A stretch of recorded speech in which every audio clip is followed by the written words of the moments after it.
आज का जो टॉपिक है आज का जो पार्ट है वो है 9 बदलते परिवार। और ये आपका ईवीएस क्लास 4 का ईवीएस सब्जेक्ट पढ़ाया जा रहा है। बदलते परिवार देखिए, यहाँ निम्मी, सेरिंग, नाचली के परिवारों के कुछ चित्र दिए गए हैं। चित्रों को देखो और चर्चा करो। नन्हा मेहमान, निम्मी का परिवार बहुत खुश है। उसकी यहाँ नन्ही सी छोटी बहन आई है, यानी निम्मी के घर क्या आई है, छोटी बहन आई है। उसके बाद देखिए ये आपका हॉस्पिटल में है, ये भी हॉस्पिटल में है, और ये छोटा सा बच्चा है, यही बहन है, ये निम्मी है, इनकी दादियों की माँ होगी। उसके बाद कहाँ पे, ये हॉस्पिटल का साइन है, आपका साइन बोर्ड। और ये कहाँ आ गई है, निम्मी की बहन अपने घर। निम्मी के परिवार में छोटी बहन का जन्म से पहले कौन थी, तो ये सब आप देख के बता दोगे। बताओ, छोटी बहन के आने से निम्मी के सभी घर वालों में जीवन में क्या क्या बदलाव आएंगे। जैसे निम्मी अपना दिन कैसे बिताएगी, साथ में माँ अब क्या क्या नए काम करेगी, पिताजी, दादा और चाचा के दिन भर के कामों में निम्मी की नई बहन के आने से बदलाव हो जाएगा। क्या तुम बता सकते हो? अवश्य बात बता दीजिए, आप लोग बता दीजिएगा। अध्यापक के लिए, कक्षा में प्रत्येक बच्चों को अपने अनुभव बताने का अवसर दें। क्या तुम्हारे घर के आसपास किसी घर में बच्चे का जन्म हुआ है? घर में नन्हा बच्चा आने से कैसा लगता है? इस घर में क्या क्या बदलाव आते हैं? तुम्हारे या किसी रिश्तेदार के घर में जो सबसे छोटा बच्चा, उसके बारे में पता करो और लिखो उनका जन्म कब हुआ। तो ये खुद से करने वाली है, करने वाला वर्कशीट है। अध्यापक के लिए, बच्चों को उनके जन्म प्रमाण पत्र व स्वास्थ्य कार्ड पढ़ने के लिए प्रेरित करें। जन्म प्रमाण पत्र होता है, जब बच्चा जन्म लेता है उसी समय बनता है, तो उसको बच्चों को बताना है कि उसमें क्या क्या रहता है। उसके बाद है बदली हो गई। शेरिंग के बाबा को उनके ऑफिस से चिट्ठी मिली, उसमें लिखा उनको ऊंचा पद मिला है, अब उन्हें दूसरे शहर जाना है। शेरिंग को है तो वो क्या है, उसके दादा को, बाबा को क्या मिला है, वो प्रमोशन हुआ है, तो उनको दूसरे शहर जाना है। सोचो, जब शेरिंग के बाबा ने अपने घर वालों को चिट्ठी दिखाई तो घर वाले अलग अलग लोगों को कैसा लगा। कुछ खुश हुए होंगे, लेकिन उनको जब पता चला कि वो दूसरे शहर जाने वाले हैं तो थोड़ा सा दुख भी हुआ होगा। बाबा की बदली होने के कारण शेरिंग के परिवार में क्या बदलेगा। जैसे शेरिंग के परिवार में से कौन कौन से उसके पापा के नए घर में रहेंगे, शेरिंग अब किस स्कूल में जाएगा, शेरिंग के दोस्त बदलेंगे। क्या तुम्हारे परिवार में भी किसी का, जैसे देखिए कहीं भी आपके फादर का, किसी बच्चे के फादर का प्रमोशन होता है, दूसरे शहर में जाते हैं, ट्रांसफर होता है, तो वहाँ पे बहुत सारे बच्चे का माहौल पूरी तरीके से बदलता है। माहौल बदलेगा, स्कूल बदलेगा, दोस्त बदलेंगे।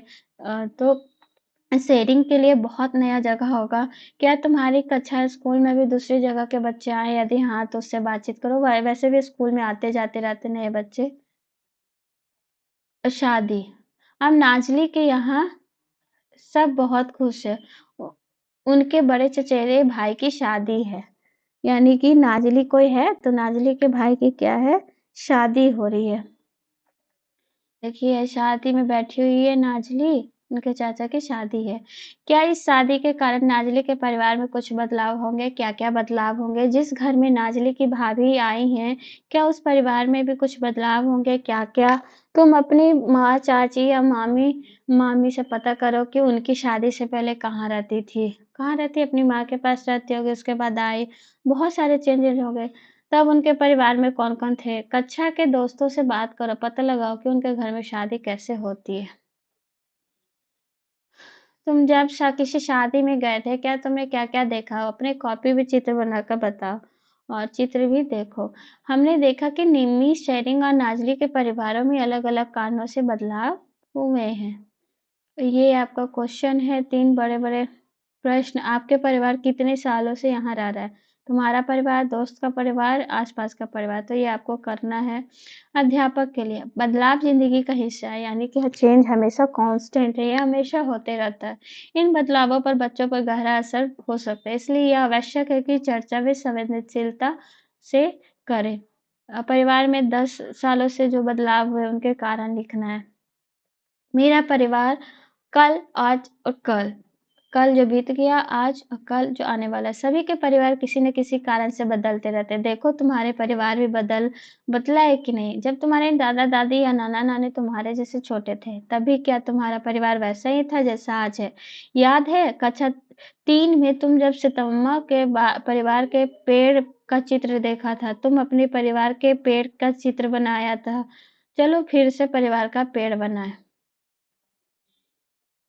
क्या इस परिवार के पेड़ में तुम्हारे भाई-बहन, पिताजी कहीं दिखाई दे रहे हैं? अब तुम अपने आज के परिवार का पेड़ अपनी कॉपी में बनाओ। इस पेड़ में अब तुम कहाँ हो? आज तुम्हारे परिवार में कौन-कौन है? तुम्हारे दादा-दादी, नाना-नानी कहाँ हैं? बताओ तुम्हारे आज के ये तुम कहाँ तक पढ़ाई करना चाहते थे? ये क्वेश्चन है यहाँ पे देखिए। बहुत सी लड़कियाँ बहुत सी लड़कियां हैं जिनकी शादी 18 साल की आयु से पहले ही करा दी जाती है। इसमें से बहुत सी लड़कियों को तो स्कूल छोड़ना पड़ता है।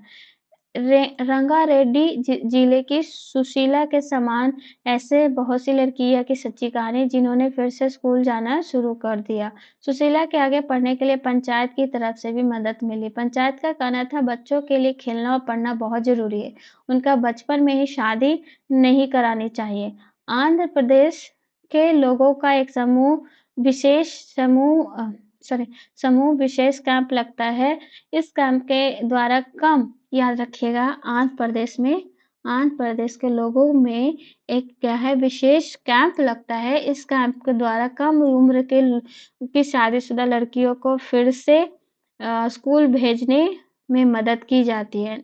जगम्मा और चिट्ठी करती है हम पढ़ना चाहती हैं और अपने पैरों पर खड़ा होना चाहती है। अध्यापक के लिए बच्चों की पढ़ाई बीच में छूटने पर और बाल विवाह कानून जो यह बताता है कि लड़की की शादी की आयु कम से कम कितनी साल 18 साल और लड़के के लिए 21 साल है। इस पर यदि आवश्यक हो तो चर्चा करवाई जा सकती है। यानी क्लास में आप बच्चों को बस बता सकते हैं कि जो लड़की की उम्र है वो क्या है 18 साल और लड़के की उम्र क्या है 21 साल शादी के लिए। तो ये था आपका